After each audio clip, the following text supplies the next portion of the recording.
Tonight we begin with the remarkable and remarkably stressed life of Elizabeth I, the so-called Virgin Queen, who ruled an empire, terrified her advisors, and spent most of her reign pretending she wasn't slowly falling apart. So before you get comfortable, take a moment to like the video and subscribe, but only if you genuinely enjoy what I do here. And let me know in the comments where you're tuning in from and what time it is for you. It's always fascinating to see who's joining us from around the world. Now, dim the lights, maybe turn on a fan for that soft background hum, and let's ease into tonight's royal misery together. It's the year 1533, and you've just been born into the Tudor dynasty. Congratulations. You've officially entered the world's most chaotic family business. Your father is Henry VIII, a man who believes he's been personally appointed by God to rule England and destroy the concept of stable relationships. Your mother, Anne Boleyn, is witty, ambitious, and currently the most hated woman in Europe. Together, they've produced you, a baby girl, which is already the first diplomatic crisis of your life. Everyone was expecting a boy, a strong heir, a future king. Instead, out you come, wrapped in royal linen and disappointment. The midwives murmur, healthy and beautiful, but what your father hears is useless for succession. You've been alive for 5 minutes and you've already let him down. An impressive start, really. Your christening is lavish because it has to be. Courtiers line up to pretend they're thrilled. Trumpets blare, priests bless, and half the guests are trying not to laugh. There's polite applause for the princess, who, according to rumour, ruined her mother's chances of keeping her head attached. Even the godparents look like they're wondering if it's too soon to ask for transfers. For a brief moment, things go well. You have your own nursery, silk blankets, and a team of servants who definitely gossip about you the second they leave the room. You're fed, clothed, and occasionally acknowledged. Luxury by Tudor standards. Then, 2 years later, your father gets bored, your mother gets accused of witchcraft, and your household suddenly downsizes. When you're 2, your mother walks up to the scaffold at the Tower of London. Her crime? Failing to give Henry a boy and daring to have opinions. The axe falls, and with it, your status. Overnight, you go from Her Royal Highness to the King's awkward mistake. Henry marries again within weeks, because grief is inefficient. You're left in the care of strangers who hope you don't remind anyone you exist. But here's the thing. You're a Tudor. You inherit the family curse, survival through spite. You'll grow up quiet, clever, and terrifyingly patient. And one day, you'll make the world regret laughing at your birth. You grow up learning what every Tudor woman learns eventually. You're only valuable until you aren't. And since your mother's been executed and your father's moved on to wife number 3, your value has dropped somewhere between royal heir and stray cat we can't be seen feeding. You live in the countryside now, exiled from court but surrounded by expensive tutors. Because even disgraced daughters are expected to be brilliant. You learn Latin before you can spell your own name, read Greek before most nobles can read anything, and spend your afternoons politely pretending not to notice when courtiers whisper about your mother's unfortunate past. Your father, Henry VIII, does not visit. He's busy producing sons with other women, or killing them when they disappoint him. You don't take it personally. He forgets people exist all the time. Still, every new royal birth is a reminder that you're replaceable. When your half-brother Edward is born, England throws a parade. When you sneeze, no one writes about it. At meals, your attendants bow too low and talk too little. You're technically a princess, but one without status, affection, or inheritance. A sort of royal paperweight. You study harder than anyone expects you to, because studying is the only thing you can control. Every grammar rule memorized, every Latin verse recited, is one more brick in the wall you're quietly building between yourself and humiliation. Your only real stability comes from your tutors, who notice something dangerous in you. Intellect. You absorb knowledge like oxygen, and that terrifies people. Intelligent women in Tudor England don't get rewarded. They get accused of witchcraft. So you learn another essential Tudor skill, smiling just enough to look harmless. When your father finally dies in 1547, you don't cry. It's hard to miss someone you mostly knew from paintings. The throne passes to your brother, and you, the brilliant, bastardized daughter, remain where you've always been, hovering near power, watching it destroy everyone who touches it. But deep down, you already know your time will come. You've survived shame, exile, and the constant background noise of gossip. And if you've learned anything so far, it's this. Being unwanted has its advantages. No one sees you coming.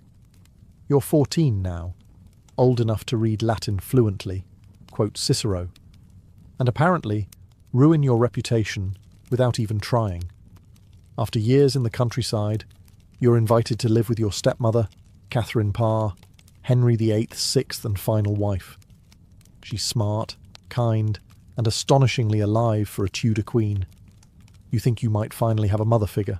Enter Thomas Seymour, Catherine's new husband, and England's reigning expert in bad decisions. He's handsome, ambitious, and allergic to boundaries. The man could flirt with a brick wall and somehow make it political. Unfortunately, he decides you're the wall. At first, his behaviour is dismissed as playful. He sneaks into your chambers at dawn, tickles you while you're still half asleep, and cuts your dresses for fun.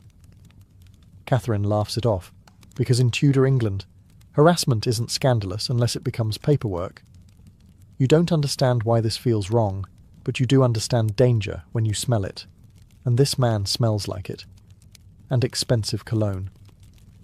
Eventually, Catherine catches the two of you in what historians call a compromising situation. You call it standing near a man in the 1500s. You're sent away immediately, your household dissolved, your maids interrogated, and your name dragged through every corridor in London. The Privy Council investigates. Old men with dusty wigs and sharper tongues demand to know if you encouraged him, as if 14-year-olds run the country now. You deny everything, because in a way you've learned from the best. Your father survived scandals by pretending not to notice them. You do the same. Catherine Parr dies soon after childbirth. Thomas Seymour tries to marry you next, because nothing says trustworthy guardian like a man who flirts with his teenage ward and then proposes marriage. He's executed for treason before he gets the chance. When it's all over, you emerge technically innocent, but permanently tainted. You've learned your first adult lesson. Men can destroy your reputation faster than the plague, and you'll always be the one who has to survive the cleanup. You stop trusting charm, you stop trusting love, and you start practicing your smile, the one that hides everything dangerous behind silence. Your teenage years end the way most Tudor stories do, with someone else being crowned and you quietly wondering how long it'll take before they try to kill you. Your half-brother Edward VI becomes king at 9 years old, which is about 6 years past the average Tudor life expectancy. You play the role of the supportive sister, polite, educated, invisible, while the real power sits with the men around him. They call it a regency council. You call it the same old patriarchy, but now with powdered sleeves. For a while, things are calm. You study, write letters, and pretend you're not constantly being watched. But the moment Edward dies, the entire country panics, because no one wants your other half-sister, Mary Tudor, to take the throne. She's Catholic, she's angry, and she has a list. You stay out of it. You've learned to survive by not picking sides, a skill that will serve you well when everyone else starts losing their heads. Mary becomes queen anyway. England rejoices for about 3 days before she starts burning Protestants alive. You keep your head down, which in this era is not a metaphor. But then, predictably, someone drags your name into a plot to overthrow her. You're arrested, hauled off to the Tower of London, and placed in the same fortress where your mother died. It's damp, cold, and full of the sound of people not making it out. The guards won't meet your eyes, and the walls smell like fear and mildew. You sleep in the shadow of a scaffold, fully expecting to use it soon. You write letters to Mary begging for mercy, not because you expect her to read them, but because it's what you're supposed to do before execution. Weeks pass. Nothing happens. Mary spares you, either out of guilt, politics, or the faint memory that you share a father who ruined both your lives. You walk free, pale, shaken, but alive.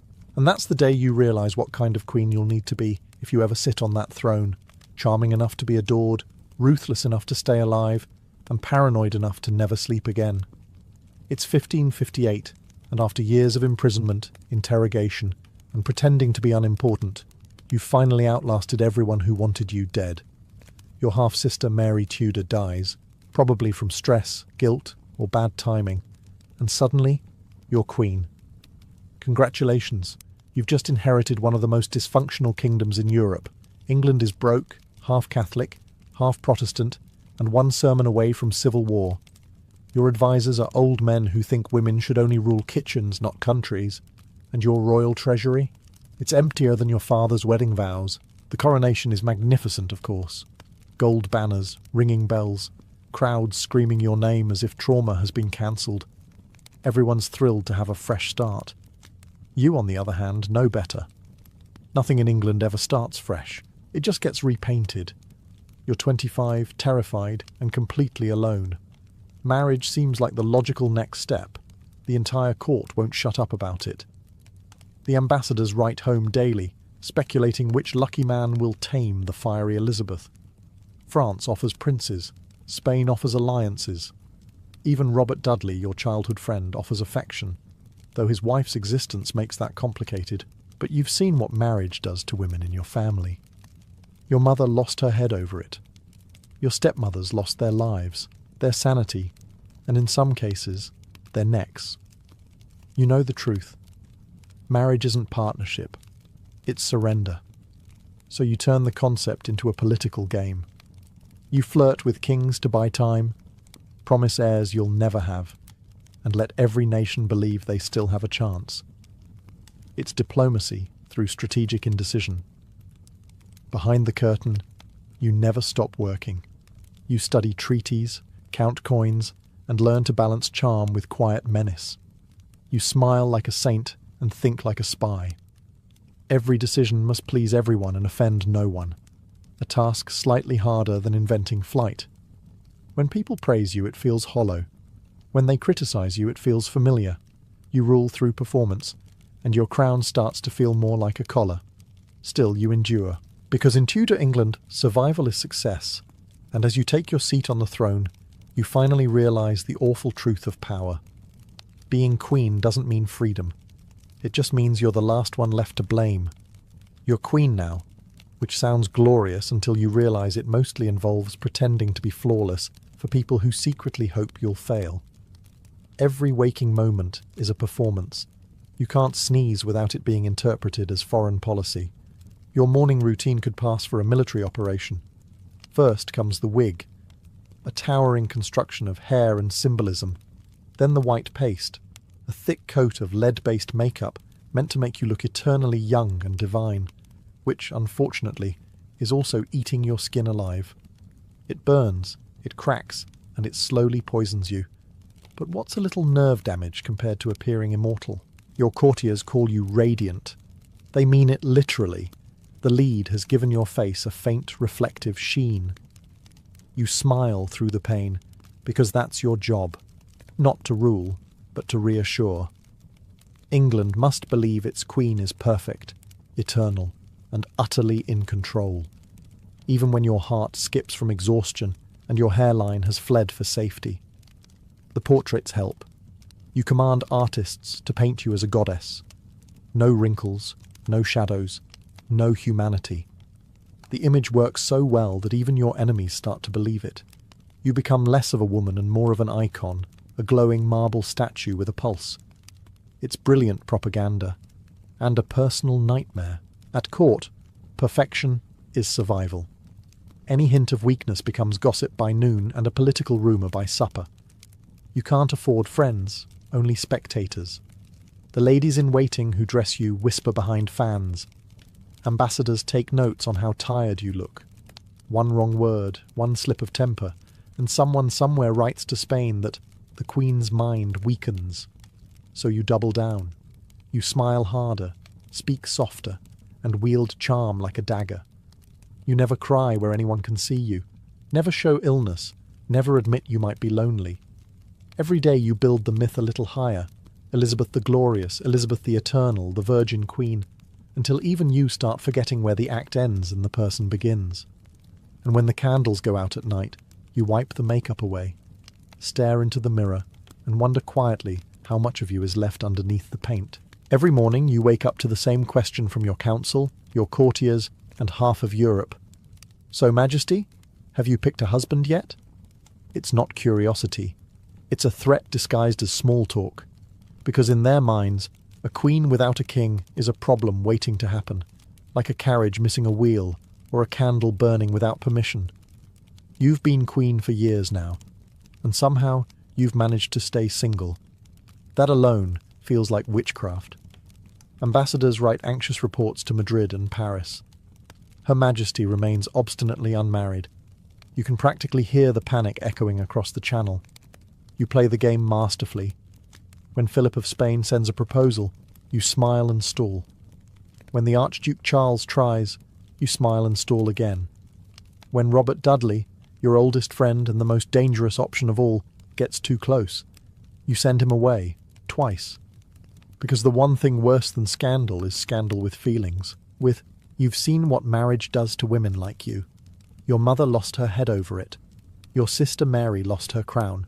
Your stepmother's lost, well, everything else. So you invent a new kind of monarchy, one where you flirt with nations but marry none. You are both the bride and the dowry, the promise and the punishment. Still, the loneliness creeps in. You catch yourself watching Dudley too long across the council table. You see his hand tremble when he bows. You both know what this could be, and what it would cost. Then his wife conveniently falls down a staircase and dies. The rumours arrive before her funeral does. You don't attend either.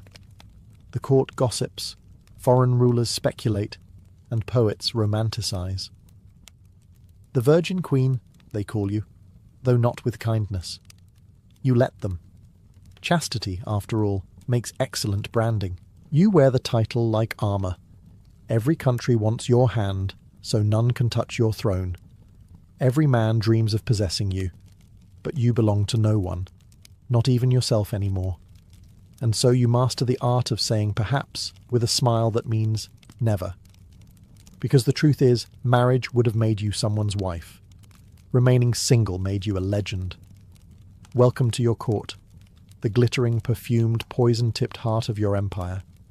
On the surface, it looks divine.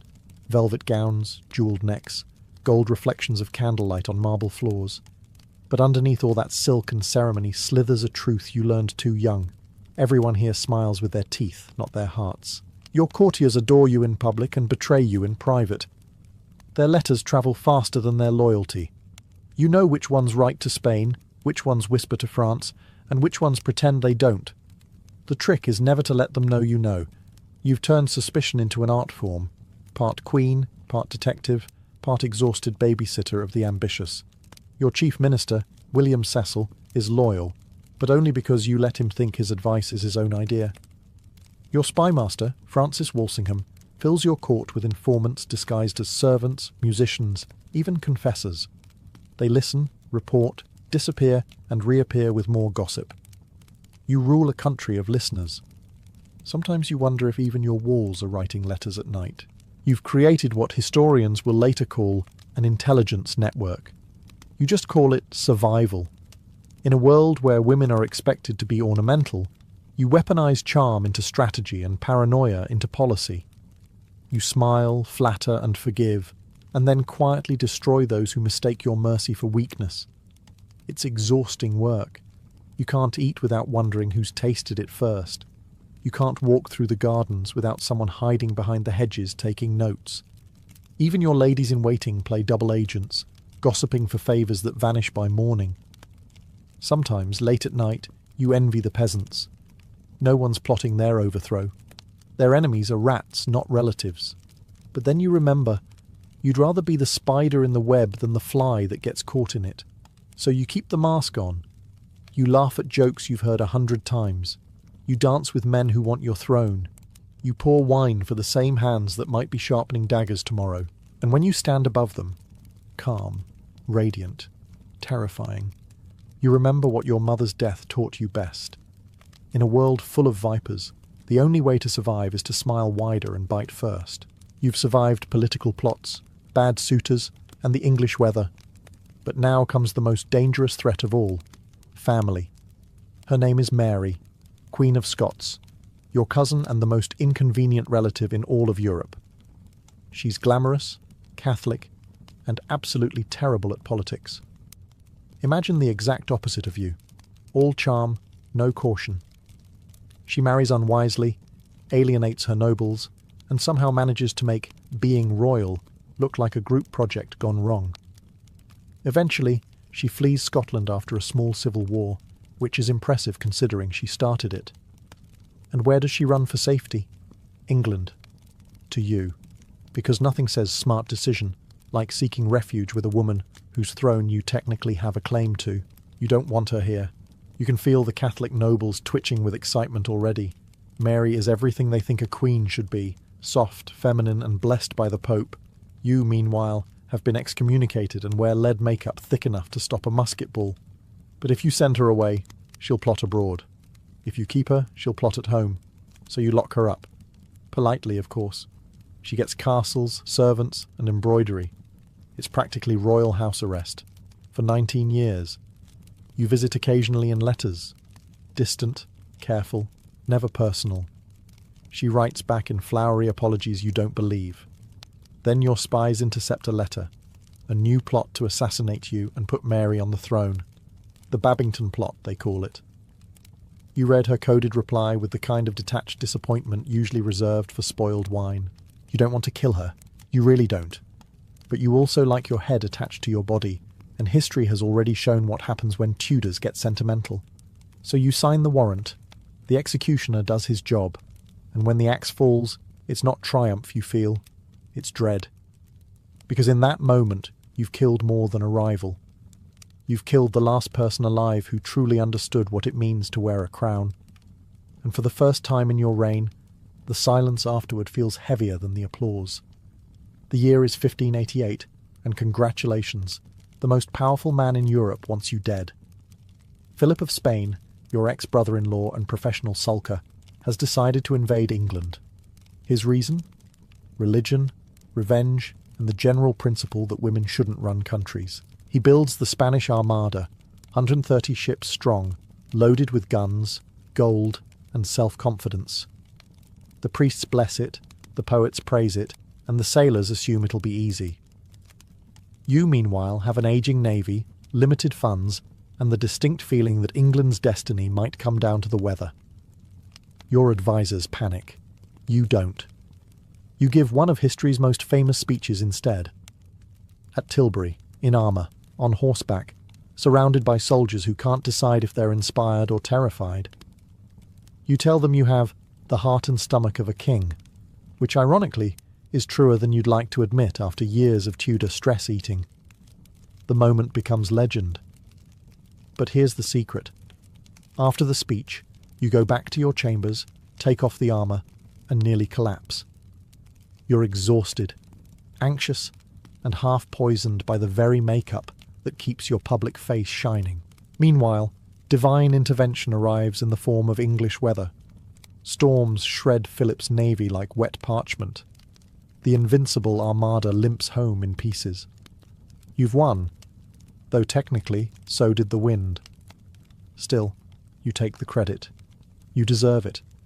You've held your kingdom together through charm, caution, and the occasional gust of divine assistance. London erupts in celebration. Bells ring, poets write, and the streets smell like victory and unwashed bodies. They call you Gloriana, the Saviour Queen, the goddess who defied Spain. You smile, wave, and retreat behind your mask of white paint. But victories, like makeup, crack with time. You know the truth. The war nearly bankrupted you. Your navy is in ruins, and your health is quietly unravelling. Beneath the lead and the lace, your skin burns and your teeth ache. You can't feel your fingertips anymore. Still, you keep the smile. You let them see Elizabeth the Conqueror, not Elizabeth the Mortal. Because queens aren't allowed to age, only to fade beautifully. And you, ever the perfectionist, plan to do even that on your own terms. You've won wars, outsmarted assassins, and survived a childhood most people wouldn't survive a week of. Yet somehow, the thing you're most famous for isn't your political genius or your iron will. It's the fact that you've never been married. The Virgin Queen. It started as an insult, then became a weapon, and now it's a brand. You've turned chastity into statecraft. In an age obsessed with heirs, you've made not having one the cornerstone of your power. You are England's bride, your body the kingdom's property, your virtue its national security policy. Congratulations. You've become the world's most dignified hostage. Your portraits show you as ageless, radiant, divine, all white silk and starlight. In reality, your skin burns under the makeup, your teeth ache, and your back feels like it's negotiating surrender. But the illusion must hold. The poets compare you to goddesses, which sounds flattering until you realize that most of those goddesses ended badly. Behind the glory, there's the cost. You can't love, you can't trust, you can't even sneeze without a dozen diplomats wondering if it's symbolic. The same men who praise your divine wisdom also gossip about your wrinkles. Courtiers bring you mirrors like offerings, though you've long stopped enjoying what stares back. You sometimes think of Robert Dudley, the man who loved you before you became an institution. He's dead now, and his absence lingers like perfume in a locked room. You never married him, not because you didn't want to, but because England would have never forgiven you for choosing your heart over your crown. Queens don't get to make human mistakes, only national ones. So you embrace the myth. You are Gloriana, Astria, the untouchable light of Albion. It's lonely work, being a symbol. You attend masques, approve poetry, sign death warrants, and go to bed surrounded by silence. You tell yourself it's worth it, that the world will remember you as the queen who needed no man. But on some nights, when the palace is still and your crown sits forgotten on the table, you wonder what it would have been like to be remembered as a woman instead. Time, like the court gossip, never shuts up. You're older now, though no one's allowed to say it. The portraits still show you ageless, radiant, and surrounded by golden suns, as if denial itself could stop decay. But in truth, your hair is thinning, your teeth are crumbling, and your hands shake when you write. The price of being eternal is starting to show. Your oldest friend, Robert Dudley, is gone. His death hits you like a ghost slipping into the room. You find his final letter, sealed and waiting for you, and keep it in a box labelled simply, his last letter. You never open it. You don't need to. You already know what it says, and the knowledge is both comfort and punishment. You were the queen he loved, and the woman who could never love him back. The younger generation fills your court now, eager, polished, and utterly ungrateful. Robert Devereux, the Earl of Essex, becomes your new favourite, mostly because he reminds you of the old one. Charming, reckless, and stupid in exactly the same way. You spoil him, tolerate him, and then, inevitably, have to execute him. Because that's what happens when men mistake your affection for weakness. The day Essex dies, you stay in your chambers. No speeches, no music, just silence, and the faint smell of the candles burning too low. You once ruled through fear and fascination. Now you rule through habit. The crown feels heavier, your counsel louder, and your patience thinner. You start seeing ghosts. Not the supernatural kind, the memory kind. You see your mother in every polished mirror, your father in every demand for loyalty, Dudley in every dream, and Mary Stuart in every doubt. The past won't stay buried. It sits beside you, whispering that all this glory came at the cost of everyone you ever cared for. And still, you smile for your courtiers. You joke, you dance, you pretend. Because that's what queens do. They turn grief into ceremony and heartbreak into performance. But in the quiet hours of the night, when even the spies are asleep, you whisper into the dark, not a prayer, not a confession, just a name. And then you fall silent again, because history doesn't care if queens are lonely, only if they last. You've outlived them all. The lovers, the enemies, the poets, the fools. Even the mirror seems reluctant to keep up. You are 70 now. Or rather, you are whatever age your portrait says you are. The face on the canvas still glows like divine sunlight. The one in the mirror looks like the afterimage. Your hair, once aflame, is now a memory padded with wigs. Your smile, once clever, now trembles under the weight of too many speeches and not enough sincerity. You've spent 40 years pretending to be immortal, and somehow it worked too well. People have stopped treating you like a person. You are no longer Elizabeth. You are Her Majesty, an idea, a relic, a ghost who still pays taxes.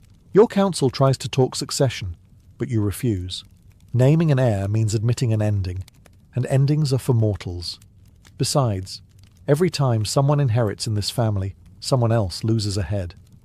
You keep the subject closed with a look, the kind that freezes even the boldest advisor into respectful panic.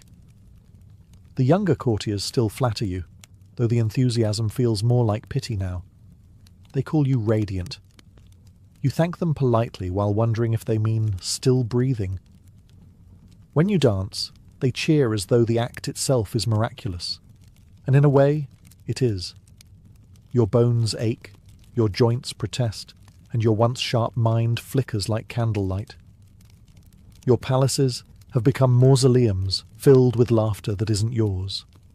You wander their halls dressed in white, draped in jewels that shine brighter than your eyes ever could. Servants whisper that the queen never sleeps anymore. And they're right. Sleep feels too much like surrender. When you do sit still, you listen for footsteps that never come. No husband, no children, just the distant echo of power fading into history. The price of being England's eternal mother is realizing you will die childless, heirless, and surrounded by people rehearsing how to mourn you. So you rise each morning, powder the ghost, and perform the miracle one more day. Because as long as England believes you're still strong, maybe you can pretend you are. And in a way, you've become exactly what you always feared. Not a woman, not even a queen, but a legend trapped in her own shadow. It's 1603, and you've reached the final act of your long, stubborn reign. The kingdom is stable, the empire growing, and your legend already secure. But legends, unlike people, don't get tired. You do. Your health collapses like a treaty written by men. The paint no longer hides the sickness, and your courtiers avoid mentioning how your hands tremble when you lift your cup. You refuse the physician's leeches. You've survived worse than bad blood. What frightens you isn't death. It's losing control of your own ending. You stop eating, stop sleeping, stop sitting. The doctors beg you to lie down. You refuse. Queens don't recline. They endure. So you stand, hour after hour, draped in black velvet, like a monument, unwilling to admit it's a statue. Servants sneak cushions under your feet. You kick them away. They whisper that you're talking to ghosts now. Your mother, your father, Robert Dudley. Maybe you are. They've been haunting you for years anyway. You murmur to the shadows about duty, power, and how none of it feels as heavy as the crown once did. The courtiers outside your door listen, afraid to interrupt in case you decide to outlive them again. When at last your strength gives out, you sink to the floor. It's almost funny. After a lifetime of defying gravity, your body insists on reminding you that queens are made of bones, not marble. Your counselors rush in, panic written across faces that have seen too much history. You say nothing. You just stare at the crown on the table, the one thing you could never wear without bleeding for it. In your final hours, you finally do what no one expected. You smile, faintly, maybe at the irony, that after 4 decades of power, you'll be remembered as the Virgin Queen, as if your greatest achievement was staying single. Or maybe you're smiling because you realize something better. You didn't need heirs. You became one. When death finally comes, it's quiet. No screams, no spectacle. Just the soft rustle of a monarch stepping out of her costume. And somewhere in the stillness, England holds its breath, because for the first time in 44 years, the throne is empty, and the ghost of Elizabeth Tudor finally sits down. It begins with the smell. Not of death itself, but of the strange concoctions people burned to ward it off. Sweet herbs, vinegar vapours, crushed roses, garlic, and sometimes, mercifully, something unidentifiable. You walk through a street in 1347, and it feels like the entire world is both decaying and trying desperately to perfume its own funeral. The air is thick with the stench of fear disguised as medicine. Doctors, or what passed for doctors, shuffle around in their long cloaks and bizarre beaked masks. Each mask's nose is stuffed with lavender, mint, and camphor, a sort of mobile potpourri they believed could purify the pestilent air. It looked more like a bird costume than medical attire, but in an age when people thought bad smells caused disease, the logic made sense. You'd probably have worn one too if you thought sniffing time might save your life. As you pass by, church bells toll constantly. Not for prayer times, but for funerals. People light fires in their homes, not for warmth, but to cleanse the air. Families toss handfuls of herbs into the flames, sage, rosemary, juniper, and hope the smoke will keep the plague from seeping through their windows. Some even believed the scent of roses could repel death itself. Roses! As if the grim reaper were simply allergic to florals. The real doctors, university men with Latin scrolls and clean hands, were useless. They debated endlessly whether the plague came from corrupted air, a misalignment of planets, or perhaps God's wrath. Meanwhile, the people on the streets tried everything. They rubbed onions on their skin. They drank vinegar like it was holy water. Some even stuffed crushed emeralds into their mouths because a wealthy Venetian once claimed it absorbed poison, and if you were lucky enough to afford a physician, he'd probably bleed you dry, literally, under the belief that illness was caused by bad humours. You'd sit there, dizzy and half dead, while he proudly announced you were cured of imbalance. The irony, of course, was that the only thing the treatment truly balanced was the number of graves. By the end of the week, even the healthiest-smelling lavender couldn't hide the truth. Death wasn't afraid of perfume. It was everywhere. Sweet, pungent, and unstoppable. When the herbs failed, people turned to pain. Not the kind you treat, but the kind you inflict, on yourself, publicly, for God to see. Across Europe, processions of men and women began marching from town to town, chanting hymns and beating themselves bloody with whips tipped in iron or knotted cords. They were called flagellants, and they believed their suffering could atone for humanity's sins and stop the plague. Spoiler, it didn't. Imagine the scene. A long line of pilgrims, half naked, their backs already raw from earlier lashes, trudging barefoot through muddy streets. Children cry, old women cross themselves, and the smell of rot mixes with sweat and sanctity. With every crack of the whip, blood splatters onto the cobblestones. It's part ritual, part horror show, and part very bad science experiment. They sing hymns about mercy as they bleed, convinced their pain buys forgiveness in bulk. Some towns welcomed them like saints. Priests would bless their procession, bells would ring, and townsfolk would join in, hoping a little collective misery might scare the disease away.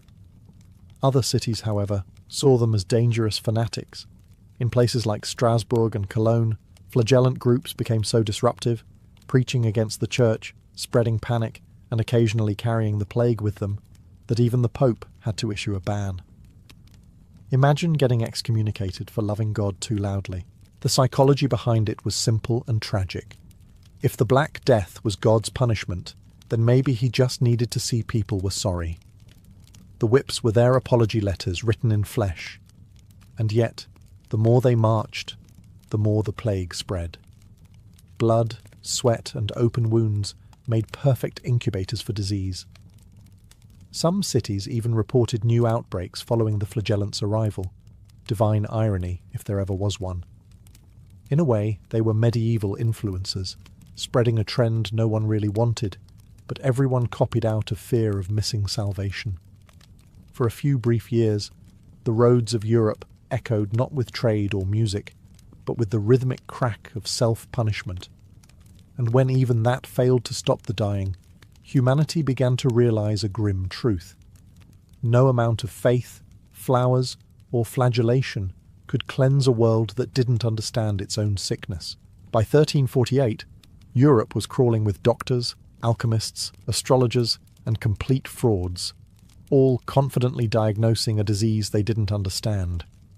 In every town, you could find a man selling miracle tonics in glass bottles that looked suspiciously like coloured water. Some claimed to distill antidotes from crushed pearls, while others offered elixirs made from snake oil, mercury, or even powdered mummy. Yes, literal ground-up corpses imported from Egypt. Nothing says healthcare quite like a dash of pharaoh dust. If you were wealthy, your treatment came with better packaging. Nobles hired personal physicians who charged a fortune to read the stars before deciding whether to bleed you or burn herbs. One popular theory blamed the alignment of Saturn, Jupiter, and Mars for poisoning the air. So, if you died, it wasn't your doctor's fault, it was astrology. The universe had simply scheduled your demise. For the poor, medicine looked more like improvisation. Local wise women brewed potions out of garlic, honey, and crushed frogs. Others prescribed carrying a dried toad around your neck to draw out the poison. If that didn't work, you could always sit between two roaring fires until you nearly fainted. Theoretically, the heat scared the disease away. Realistically, it just roasted the patient. Then, there were the opportunists, the travelling quacks who sold fake relics and holy powders from saints' bones that were probably just crushed chalk. They wandered from village to village, leaving behind lighter purses and heavier graves, some even dressed as plague doctors, beak and all, to look professional. You'd think the long robe, leather gloves, and ominous crow mask would inspire confidence, but it mostly terrified people, and still, they paid. Yet, among all the nonsense, a few healers genuinely tried. They burned infected clothes, isolated the sick, and noticed, though couldn't explain, that those who avoided contact with others tended to survive. These were the accidental pioneers of quarantine, centuries before the word existed. Still, for every careful observer, there were a dozen confident fools mixing vinegar and unicorn horn in a pot. Medicine had become theatre. If you looked like you were fighting the plague, people believed you were. It didn't matter that your cure did nothing. Hope, even false hope, was the only thing keeping anyone sane. When logic failed, people turned to fire. Cities across Europe began lighting massive bonfires, not to celebrate, but to cleanse. It was believed that heat could drive out the corrupted air, the invisible miasma carrying death. In towns like Florence and Paris, the smell of burning herbs, wood, and sometimes entire piles of clothes filled the streets. You could hear the crackle of hope and hysteria mixing together in the smoke. People threw anything remotely suspicious into the flames. Old bedding, straw mattresses, cats, even personal letters that might carry the plague. The richer folk added perfumes and resins to their fires, trying to make death smell pleasant. Poorer families just burned whatever they could find, mostly damp wood that filled the alleys with choking fumes. The irony was thick enough to taste. People suffocating themselves in an effort to breathe clean air. City officials organised purification days, ordering every household to light fires simultaneously so the collective heat might lift the plague into the heavens. Some believed the smoke would rise to God and show that the city was taking action. Others, more desperate, thought it might physically push the disease away. In both cases, the logic went up in smoke. Then came the bonfires of superstition. Rumours spread that certain groups had poisoned the wells or brought the sickness through witchcraft. Fear turned pyromaniacal. Suspected witches, foreigners, and even lepers were dragged from their homes and thrown into flames meant for purification. The fires no longer cleansed. They consumed. Meanwhile, inside homes, people burned herbs in small pots and carried them room to room like incense. Juniper, frankincense, and rosemary were the holy trinity of household fumigation. Doctors recommended burning sulphur and tar too, though that often led to fainting or worse. But if you passed out, at least you weren't coughing, so they counted it as progress. The whole ritual became a kind of performance art. People felt safer when they could do something. Anything. Watching smoke billow into the sky was a comforting illusion of control in a world that had lost all sense of it. The Black Death didn't vanish in the fire, but for a few brief, smoky moments, people could pretend it might. And in the face of unstoppable death, pretending was its own strange medicine. When the air turned foul and the plague crept through every crack and alley, vinegar became the medieval equivalent of hand sanitizer. If hand sanitizer burned your tongue and did absolutely nothing, people soaked everything in it: clothes, sponges, coins, even themselves. Vinegar was cheap, sharp, and most importantly, smelled like effort. In an age without germ theory, that counted as medicine. Doctors prescribed vinegar baths, vinegar gargles, and vinegar compresses for buboes, the swollen black lumps that marked the body's surrender. One popular cure involved bathing in vinegar, infused with rose petals, then drinking the leftover liquid. It didn't heal anyone, but it did make death smell faintly floral. Some even believed vinegar had divine approval, claiming its sourness could cut through sin as well as sickness. If your throat burned, you were on the right track. Merchants quickly caught on to the craze. They sold special blends like 4 Thieves Vinegar, a supposed plague-proof formula said to protect 4 cunning robbers who looted infected homes without getting sick.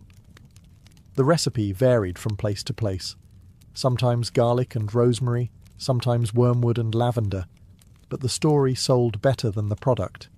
You could buy a bottle at any market, along with the comforting illusion that you'd outsmarted the apocalypse. Of course, the more desperate the times, the stranger the applications. Some rubbed vinegar into open wounds, others washed their food in it until their bread dissolved.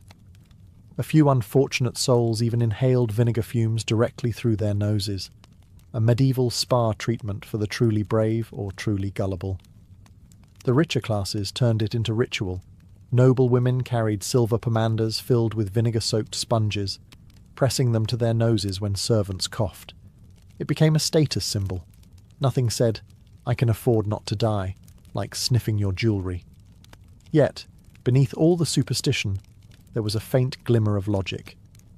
Vinegar does kill some bacteria, though the plague wasn't one of them. Still, in an era when no one knew what germs were, it was one of the few treatments that didn't make things worse. For a brief moment, people believed salvation could be bottled, poured, and splashed liberally on fear itself. The world reeked of vinegar and of hope, gone sour. When vinegar and herbs failed, Europe turned its eyes upward. Surely if medicine couldn't cure the plague, maybe the saints could. After all, they were supposed to handle miracles. Every church overflowed with prayers, candles, and desperate bargaining. People crawled on their knees to altars, whispering promises to Saint Sebastian, the go-to plague protector. Why Sebastian? Because he'd been shot full of arrows, and arrows looked suspiciously like God's invisible punishment. Perfect metaphor. Wrong cure. Paintings of the time show townsfolk clutching little wooden icons of Sebastian, his body riddled with arrows yet annoyingly serene, as though being skewered was just another Tuesday. Others prayed to St. Roch, who famously survived a plague himself, with only a dog to bring him bread. He became the medieval equivalent of an influencer for divine health, except his followers kept dying anyway. In cities like Avignon and Florence, priests organised massive processions. People marched barefoot, clutching relics, chanting for mercy as incense smoke filled the air. The Pope ordered prayers across Christendom and even blessed the rivers of Rome, hoping holy water might trickle salvation downstream. Unfortunately, the Black Death wasn't particularly pious. It drowned the faithful just as eagerly as the faithless. Some clergy tried to interpret the plague as divine messaging. "It's punishment for pride," they declared. "No, for greed," others shouted. Eventually, the church concluded it was for everything. You couldn't win. If you prayed, you were desperate. If you didn't, you were damned. Even monks who lived in isolation, eating little and praying much, started dropping dead. Apparently, holiness had no immunity. As panic grew, some took matters into their own blistered hands. People built small roadside shrines out of desperation, leaving coins, bread, or bits of jewellery to attract divine favour. Others tried to buy forgiveness in bulk, literally, by paying for masses to be said in their names after they died. The church's coffers swelled even as its priests fell ill. Faith became both medicine and business. And yet, when the bodies kept piling up, prayers began to falter. For the first time, people questioned whether the saints were even listening. The silence of heaven was deafening, interrupted only by the tolling of funeral bells. God, it seemed, was observing quarantine too. If divine mercy failed, there was always the blade. Medieval medicine adored the idea of balance, the four humours: blood, phlegm, black bile, and yellow bile. Get too much of one, and you were doomed. The solution? Drain some out. Simple, elegant, lethal. During the Black Death, physicians sharpened their knives and set to work like mechanics fixing a broken carriage, by removing the oil and hoping it would drive better. The process was straightforward. Slice open a vein, watch the blood flow, and pray you didn't faint first. Doctors swore it released poison from the body. Some even used leeches for a gentler touch, which was only slightly less horrifying. You'd lie there pale, dizzy and lightheaded, while your doctor confidently declared you were improving, because technically you were too weak to argue. Rich patients got premium service: silver bowls, perfumed bandages, and doctors quoting Aristotle while draining them. The poor just got cut and told to hold still. In many towns, barber surgeons, yes, your local haircut guy, did the bloodletting for a fraction of the cost. You could get a shave, a trim, and a vein opened all in one sitting. The famous red and white barber pole still seen today? It's a souvenir of that era. The red for blood, the white for bandages. Nothing says clean cut like a reminder of medieval hemorrhage. Even when patients died mid-procedure, doctors refused to admit defeat. He was too far gone, they'd say, wiping their knives. In their defence, it was the only method they had that felt scientific. It involved tools, ritual, and visible results, just enough to impress the desperate. Sometimes, when bloodletting didn't work, doctors recommended repeating it daily until the patient stabilised, which usually meant expired. Some patients rebelled, choosing instead to let nature or the saints decide. But refusing treatment was dangerous too. In certain towns, civic officials ordered plague victims to submit to medical care or face exile. So, people submitted, willingly or not, and bled themselves towards salvation. Looking back, it's easy to laugh at the absurdity. But for them, every drop of blood spilled was a prayer in liquid form, a bargain struck between faith and fear. And as Europe bled itself pale, the plague carried on, entirely unimpressed by human optimism or leeches. By 1349, Europe had turned into a giant perfume bottle, with a hint of terror. People believed the plague travelled through bad smells, so naturally, the solution was to drown the world in good ones. Apothecaries became celebrities overnight, selling scented waters, pomanders, and sachets to anyone who could still afford to breathe. It was the golden age of what could politely be called olfactory overcompensation. Nobles drenched themselves in rose oil, musk, and ambergris, the latter being whale vomit, which for some reason screamed luxury. Women carried little metal balls called pomanders, filled with cloves, cinnamon, and vinegar-soaked sponges. Every few minutes they'd press it to their nose like a medieval air freshener, pretending the scent could block out death. The result? Streets smelled like a mixture of incense, decay, and desperate hope, a fragrance no perfumer has dared to replicate. Public hygiene turned into performance art. City councils ordered the streets to be sprinkled with vinegar and flower water. In Paris, people burned piles of aromatic wood in public squares. In Venice, Ships carrying spices and perfumes were prioritized at port, because surely cinnamon could defeat the apocalypse. Even doctors carried bouquets or posies to hold under their beaked masks, convinced the sweet aroma could filter out evil vapours. "A rose a day keeps the plague away," they said, possibly while standing next to a mass grave. For the poor, luxury perfumes were out of reach, so they improvised. Garlic necklaces became fashionable, if you define fashion as smelling like a cooking accident. Some chewed herbs constantly to perfume the breath, while others stuffed their clothes with dried flowers. Entire communities reeked of thyme, rosemary, and human panic. And when supplies ran low, people just rubbed anything fragrant on themselves: juniper berries, lemons, or, in one tragic case, freshly baked bread. Perfume became both shield and social signal. The richer you smelled, the safer you were believed to be. Scent equaled virtue, stench equaled sin. But as weeks passed and even the perfumed began to die, faith in fragrance faded. The air still shimmered with spice and smoke, but underneath it lurked the truth everyone tried to mask. No matter how sweetly you scented it, death still stank. By the plague's final years, Europe had officially lost its mind. Every town had its own secret cure, usually based on rumour, luck, or sheer insanity. If someone survived, their method instantly became gospel. You'd hear things like, "My cousin's neighbour rubbed chicken guts on his sores, and he's alive," which somehow convinced others to try it. Thus was born the infamous chicken cure, strapping a live, shaved chicken to your plague boils to draw out the poison. The poor bird usually died first, confirming the theory that it had absorbed the sickness. Never mind that it also absorbed dignity, others turned to astrology. If the stars had caused the plague, maybe they could also fix it. People adjusted their diets based on planetary positions, or refused to bathe on certain days because Mars was in opposition.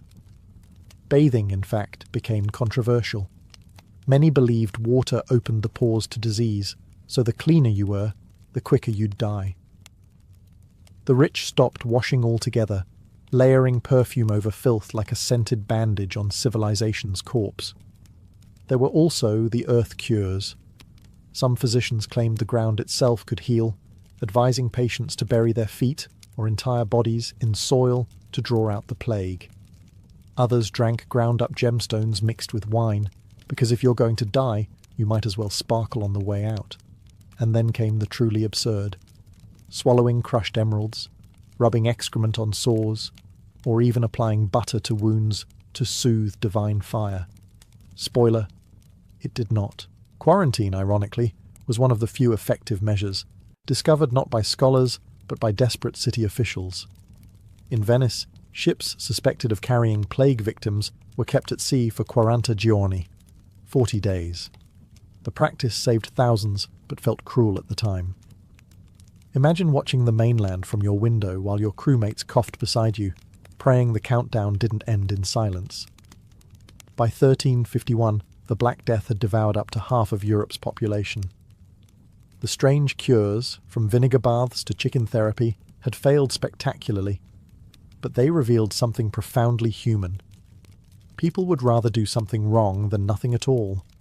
In the face of invisible death, action, no matter how absurd, was its own form of faith, and sometimes faith was the only medicine left. In the year 793, Lindisfarne was as peaceful as heaven on earth could be. Perched on the northeastern coast of England, the monastery stood where land met sea, a sacred place that seemed untouchable by chaos. The monks who lived there followed the rhythm of prayer and tide. At dawn, the bell tolled softly across the salt wind. By candlelight, they copied scripture onto vellum, their ink-stained hands steady and faithful. To them, the outside world was distant and uncivilized. Their island was a fortress of faith, guarded not by walls, but by God himself. The sea, however, had its own plans. For centuries, the monks saw the ocean as a symbol of creation and mystery, a divine mirror reflecting heaven's order. But beneath its calm surface lay a truth they couldn't comprehend. It was also a road. And somewhere beyond the grey horizon, other men had been watching that road, men who worshipped not one god, but many. Men who spoke in thunder and carried axes that gleamed like firelight on steel. To them, the world wasn't a place to pray in, it was a place to take. The early summer of 793 had been unusually warm. Crops grew tall, the fish were plenty, and the monks took it as a sign of divine favour. They sang louder, gave thanks longer, and carried on as though heaven itself smiled on Lindisfarne. They didn't see the warning signs, driftwood from the north, strange sails rumoured by fishermen, or the whispers that reached from the Orkney Isles about sea-wolves. Wolves, they said, that hunted across waves instead of forests. On June 8th, as dawn broke and mist rolled over the tide pools, a dark line appeared on the horizon. The monks thought it might be traders, or perhaps pilgrims. After all, who would dare bring violence to God's doorstep? But as the ships drew closer, their curved hulls and painted dragon heads told another story entirely. The quiet monastery, once a sanctuary of faith and learning, was about to meet a world that didn't believe in sanctuaries. The monks of Lindisfarne had spent their lives gazing toward heaven. They never thought death would come from the sea. The Vikings came not with warning, but with wind. Their ships, sleek, shallow-drafted, and impossibly fast, cut through the North Sea like razors through silk. Long, curved hulls carried them silently until they were almost upon the island. Each vessel bore a carved dragon's head on its prow, its eyes painted red as if to drink in blood. To the monks of Lindisfarne, who had never seen such things, it was as if monsters had risen from the deep. The raiders were young men hardened by endless winters, warriors from Norway, men who had grown up listening to sagas of gods who demanded courage and conquest. Their faith was in the storm, their prayers were war cries. They rode under grey skies, shouting to Odin and Thor for strength. Behind them trailed the smell of tar, sweat, and salt, the scent of the world that had sent them here. They weren't kings or generals. They were farmers, hunters, and fishermen, driven by hunger for silver, land, and glory. When the longships scraped against Lindisfarne's shore, there was no negotiation, no herald, no declaration of war. Just the thud of boots on wet sand and the shriek of gulls startled into the air. The first monk who saw them thought they were traders, until he saw the axes. Iron flashed. The sound of steel striking bone shattered the morning calm. The invaders moved swiftly through the monastery grounds, kicking open doors, overturning altars, tearing gold from crucifixes. Their fury seemed not random, but sacred, like a rival religion proving its god was stronger. The monks tried to resist, but their hands were trained for quills, not swords. Some fled to the cliffs, others knelt and prayed. A few stood their ground, clutching crosses as if faith could stop iron. It didn't. The Vikings had never seen such wealth gathered in one place. Goblets, illuminated manuscripts, jewelled reliquaries. To them, this was not desecration. It was divine justice. The gods of the north, they believed, rewarded the brave and took from the weak. By the time the sun reached its height, Lindisfarne was silent again, but no longer holy. Smoke rose from the ruined chapel, mingling with the sea mist. The waves carried away both blood and rumour, whispering the same message across every shore. The north had awakened. The attack on Lindisfarne was swift, but its echo lasted for centuries. In the chaos, the line between martyrdom and massacre blurred. Monks were dragged from their cells, struck down before their own altars. The sacred manuscripts they had spent decades copying, golden letters on fine calfskin, were torn, trampled, or thrown into the flames. Firelight flickered through the cloisters, dancing across broken icons and blood-smeared stone. To the Norsemen, this was not blasphemy. It was victory. To the survivors, it was the apocalypse. Those who managed to flee ran barefoot across the tidal flats, clutching relics to their chests, bones of saints, bits of wood said to come from the true cross, anything that might still hold power. Behind them, the Vikings tore through the monastery like wolves through a pen. They took what glittered, chalices, golden crucifixes, silver plates, and left behind what they couldn't carry: corpses and questions. The raiders didn't understand the horror they'd unleashed in the minds of Christian Europe. For them, monasteries were simply vaults guarded by unarmed men who kept their treasure under the name of a god that never fought back. They had struck not just a building, but an idea, the illusion that faith alone could shield civilization. The world beyond the North Sea learned that morning that the age of miracles had ended. Steel was the new scripture. By nightfall, the fires on Lindisfarne could be seen for miles along the coast. Fishermen in distant villages watched the orange glow and whispered of demons. Some claimed to hear screams carried by the wind. Others said angels wept in the sky. The next morning, the tide washed ashore fragments of the monastery's library.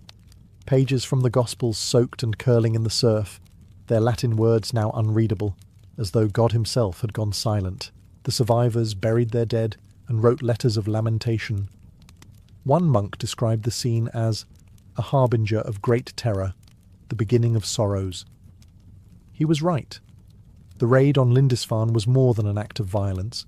It was a message carved in fear. The sea, once seen as the boundary of Christendom, had become its door. And from that door, the Vikings were just beginning to step through. News of Lindisfarne spread faster than any ship could sail. Within weeks, the story raced through monasteries and royal courts alike, a tale so shocking that many refused to believe it at first. An island of holy men, slaughtered by pagans from the sea. It sounded like a warning from Revelation itself. But soon, letters arrived from survivors, and the truth became undeniable. The North Sea, once thought to divide the faithful from the wild, had been crossed, and with it, Europe's sense of safety drowned. In monasteries across Britain, bells tolled for the dead of Lindisfarne. Priors and bishops met in candlelit chambers, whispering prayers that trembled into fear. Even King Ethelred of Northumbria was said to sit in stunned silence, unable to grasp how such men, godless wanderers from beyond the known world, had reached his shores.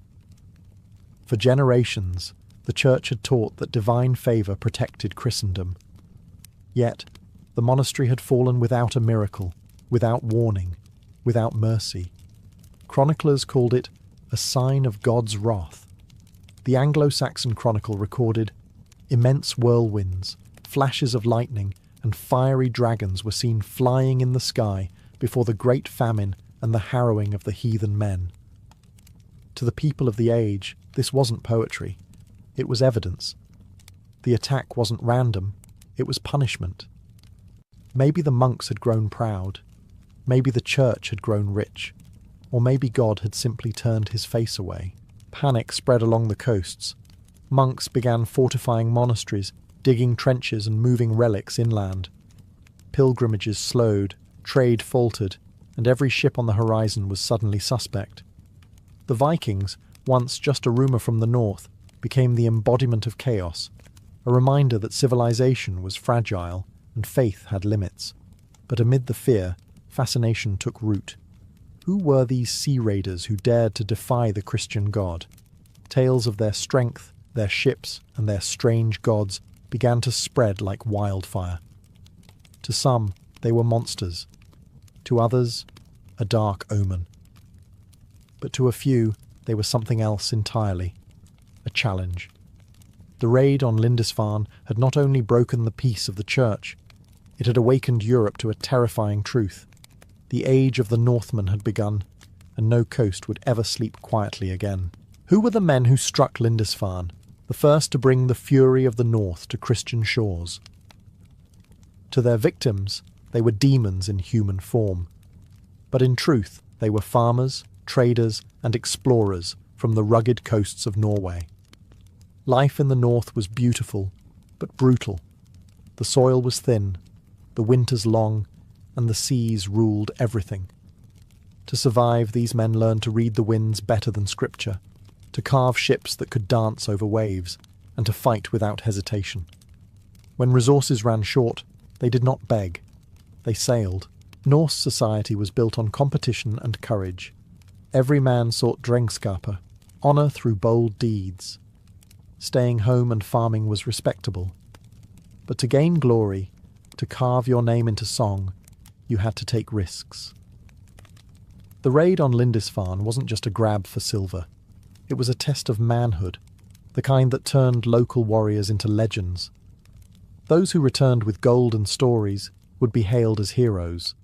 Those who didn't, well, dying in battle was hardly shameful when Valhalla awaited. The men who led the raid likely came from western Norway, small coastal kingdoms ruled by ambitious jarls looking for fame. Their homeland was a patchwork of fjords, farms, and feuds. Raiding offered what politics couldn't: independence. If your chieftain ignored you, the sea never would.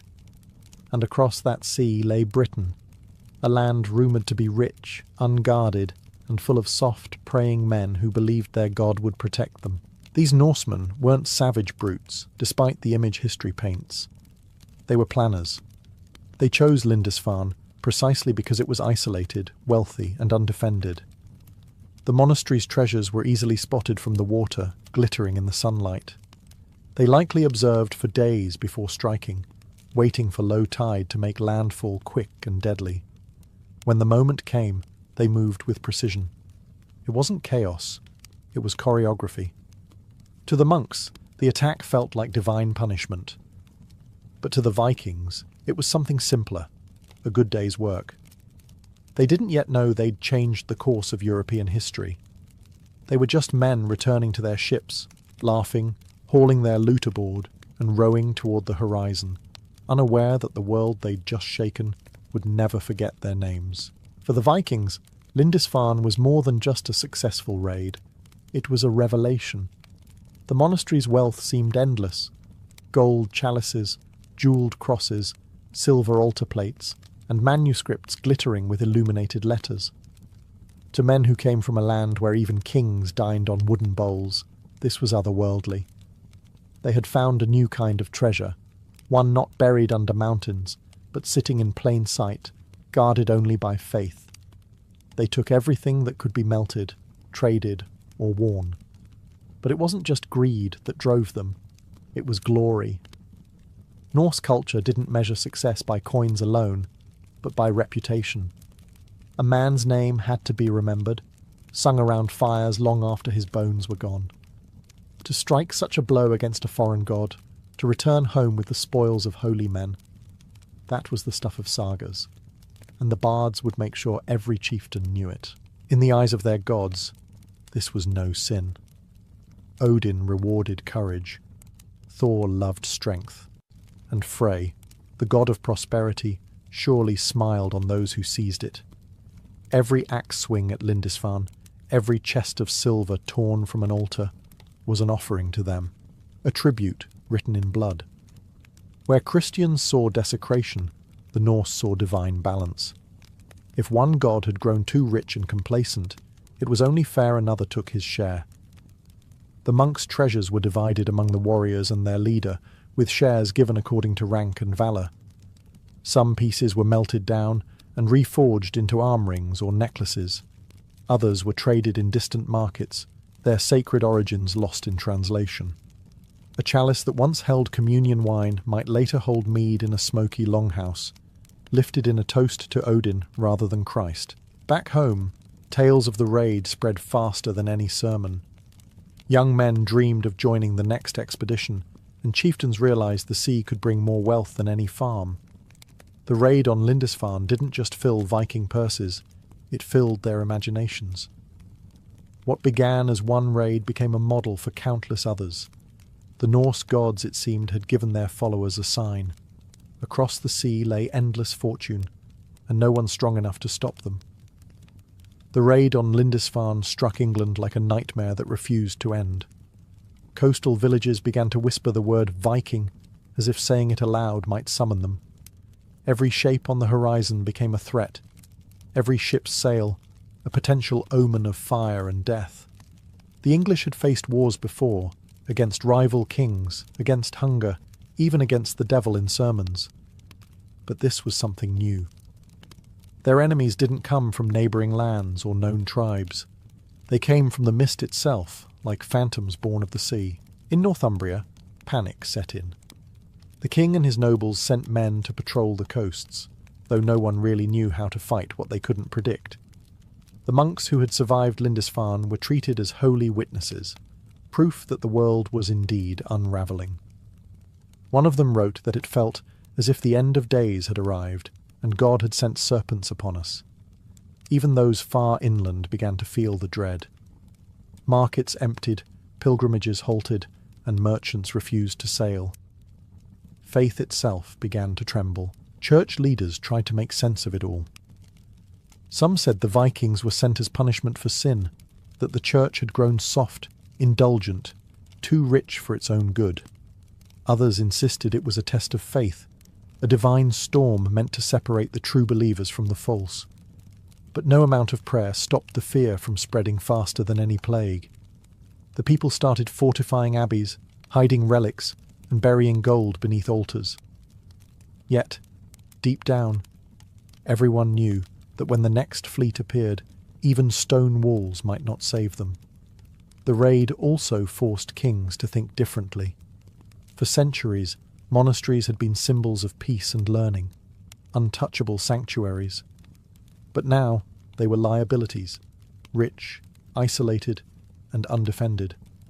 Some rulers began organizing coastal militias and building lookout posts, hoping to give warning before the next strike.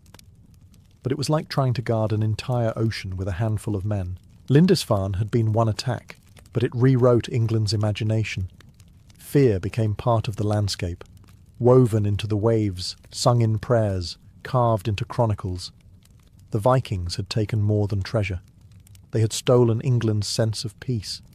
The shock of Lindisfarne did not stop at England's shores. It rolled across Europe like thunder, echoing through monasteries from Ireland to the Frankish Empire. Letters flew between bishops and kings, filled with outrage and disbelief. How could such godless men defy the Almighty and live? Charlemagne himself, ruler of the most powerful Christian empire, was said to be horrified. If even a holy island could fall, what was safe? Suddenly, the edges of Christendom no longer felt like borders. They felt like invitations. Monasteries began fortifying their walls, a concept once unthinkable. Places of peace became fortresses. In Ireland and Scotland, monks built their abbeys inland or behind stone towers, trading isolation for safety. Pilgrims became armed travellers. Priests learned to wield swords, and kings began to look suspiciously at their coastlines. Every ripple of rumour about Northmen stirred panic. Even the Mediterranean traders heard tales of pale-haired warriors who struck without warning, vanishing before an army could be raised. The church framed the event as divine warning. Preachers thundered from pulpits about repentance and humility. The faithful were told to fast, to pray, to atone. For clearly, God had turned his face away. Some believed the world was entering its final age, a slow apocalypse where the sins of man had drawn monsters from the sea. Others saw it as a call to arms, a reason to harden faith with steel. Yet not everyone viewed the Vikings as pure evil. Among scholars and travellers, a darker fascination grew. The Norse were barbaric, yes, but also bold, organised, and terrifyingly efficient. How had such distant tribes mastered ships that could cross oceans faster than imperial fleets? How did they navigate by stars, wind, and instinct alone? Europe realised that these were not savages in skins. They were craftsmen, tacticians, and merchants when it suited them. The North had risen with discipline as much as fury. Trade routes began shifting.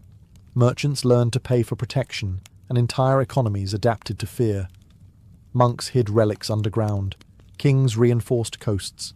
Fishermen stopped sailing alone. But for all the panic, there was awe too. The Vikings had cracked open Europe's illusion of divine safety, and what spilled out was both terror and wonder. The sea, once seen as the world's edge, had become its new beginning. When the smoke cleared over Lindisfarne, the world that emerged was not the same. That single raid in 793 was not just an act of violence. It was the first heartbeat of a new era. The Vikings had discovered something greater than treasure, opportunity. Word of the monastery's riches and the ease of its conquest spread through the fjords of Norway and Denmark like wildfire. Every chieftain, every ambitious farmer, every restless youth with a sword suddenly saw the sea in a new light, not as a barrier, but as a bridge to fortune. Over the next decades, more ships would follow. They struck Jarrow, Iona, and other holy sites, leaving behind the same mixture of horror and awe. What began as a single raid evolved into a pattern, then a strategy, then an age. The Viking Age had begun, not because the North grew stronger, but because Europe's confidence had been broken. The raiders had found their weak point: wealth without warriors, faith without walls. Lindisfarne became a legend almost instantly. Chroniclers described it in trembling ink, calling it a harbinger of great terror. It became a symbol of fear to the Christians and of triumph to the Norse. Songs of the raid reached longhouses across Scandinavia, sung beside fires that burned late into the night. Fathers told their sons about the golden island across the sea, where even priests bled silver. Soon, shipbuilders worked faster, warriors trained harder, and the coastline of England became the frontier of a new, unstoppable movement. And yet, in a strange way, Lindisfarne connected two worlds that had never truly met. Out of its ashes came centuries of conflict, trade, and cultural exchange. The same Vikings who had come as destroyers would later settle, farm, and even convert to the very faith they had once shattered. But on that first day, they weren't conquerors or converts. They were simply explorers with axes, testing the edge of their world. The monastery's ruins would stand for generations, half rebuilt, half haunted, a monument to the moment when isolation ended. From that point on, no coast in Europe would sleep peacefully again. The North had found its voice in fire and steel, and the world would spend the next 3 centuries learning to listen. In the far-flung colonies of the 17th and 18th centuries, medicine was less about science and more about survival. Disease was as common as dust, and trained physicians were rarer than gold. Most towns relied on a handful of barber surgeons, practical men who could cut hair, draw teeth, bleed a fever, and amputate a leg, often in the same afternoon. Their tools were simple: a bone saw, a scalpel, a few leeches, and a bottle of rum to dull both the pain and the conscience. In colonial medicine, if it didn't kill you, it counted as a cure. Hospitals were almost non-existent. Treatment took place in taverns, barns, or the patient's own bed. Surgery was performed on rough wooden tables, wiped down with seawater, and anesthesia was a luxury no one could imagine. The only painkiller was strong drink and prayers. A patient about to lose a limb would be told to bite down while a friend held them still. Infection was inevitable, but no one understood why. Doctors thought pus was a good sign. Laudable discharge, they called it. Proof that the body was fighting back. In truth, it was sepsis taking root. Colonial doctors practiced under the shadow of ancient theories. The 4 humours, blood, phlegm, yellow bile, and black bile, still dictated diagnosis. If you were ill, your humours were out of balance, and balance could only be restored by force: bleeding, blistering, purging, or vomiting. Fevers were met with leeches, headaches were treated with bloodletting, and if you survived the treatment, you were declared cured, whether you actually were or not. Yet amid all the superstition, there was ingenuity. Colonists learned from indigenous healers who used local herbs and roots unknown to European medicine: willow bark for pain, tobacco smoke for resuscitation, and sassafras for fevers. These remedies often worked better than anything imported from London. Still, most colonial doctors dismissed them as heathen cures, even while secretly taking notes. In this world, medicine was a gamble. Every fever could be malaria, every rash a warning, every cough the start of the end. Yet people kept seeking cures, trusting the men with saws and spirits, because in a land so vast and untamed, even a bleeding barber was better than no healer at all. To understand colonial medicine, you have to understand its obsession with balance. The theory of the four humours ruled every diagnosis, every prescription, and every poor soul who came limping into a surgeon's chair. Illness wasn't seen as infection or virus. It was imbalance. Too much blood, not enough phlegm, an excess of yellow bile, a deficiency of black bile. A man's health was measured not by germs or organs, but by the temperament of his bodily fluids. If you fainted, they said you had too little blood. If you were angry, too much heat in the liver. It was a worldview that made no sense, yet it lasted centuries, partly because it was convenient. Almost every treatment began with taking something out of you. Bleeding was the colonial doctor's favourite cure-all. Fever, bleed. Headache, bleed. Melancholy, definitely bleed. Surgeons carried elegant brass or steel lancets designed to open a vein just enough to let the bad blood flow. Sometimes they used leeches instead, pressed gently to the skin until they swelled with crimson satisfaction. Patients often fainted or worsened afterward, but the doctor would nod sagely and declare, "The humours are rebalancing." And when bloodletting didn't seem enough, there were blisters. Physicians applied heated glass cups or caustic poultices to the skin, creating painful sores meant to draw out the illness. A patient with pneumonia might find his chest covered in blisters by morning, an act of devotion to medical theatre if nothing else. The same logic led to purges and vomit-inducing tonics. After all, if the body was unwell, it needed cleansing, no matter how violently.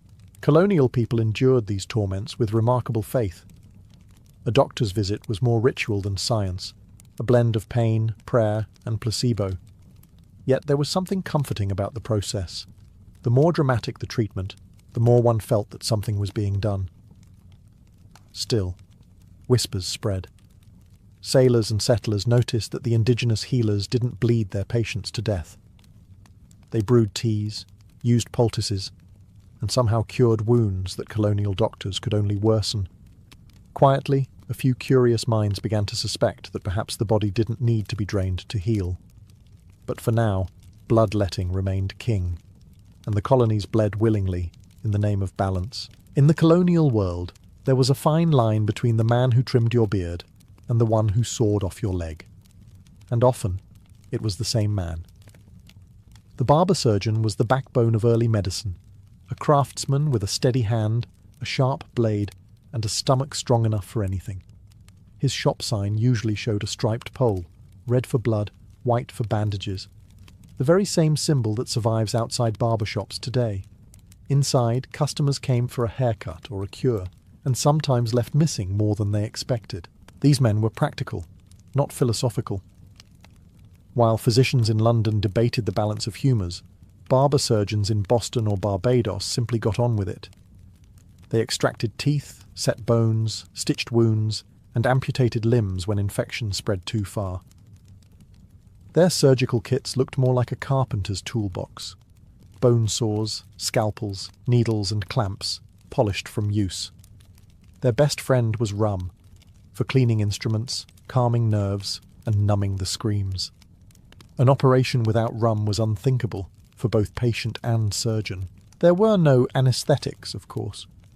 Patients were held down by friends or assistants, while the barber worked quickly, timing his cuts between screams.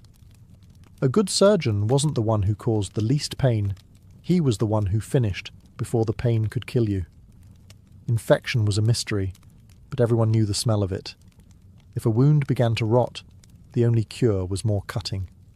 When in doubt, amputate might as well have been the colonial motto. Yet barber surgeons were oddly respected.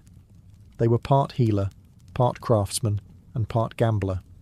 Some became local legends, known for saving soldiers on battlefields or pulling sailors back from the brink of death. Others were feared, their names whispered in dread after too many failed amputations. Their apprentices learned through watching, not books, by holding a lantern over a screaming man, or by sewing their first wound on a drunk who couldn't pay. They weren't scientists, but they were indispensable. In a world where disease came with every tide and battle left men in pieces, the barber surgeon was civilization's crude answer to chaos. He couldn't promise life, only a fighting chance and a clean cut.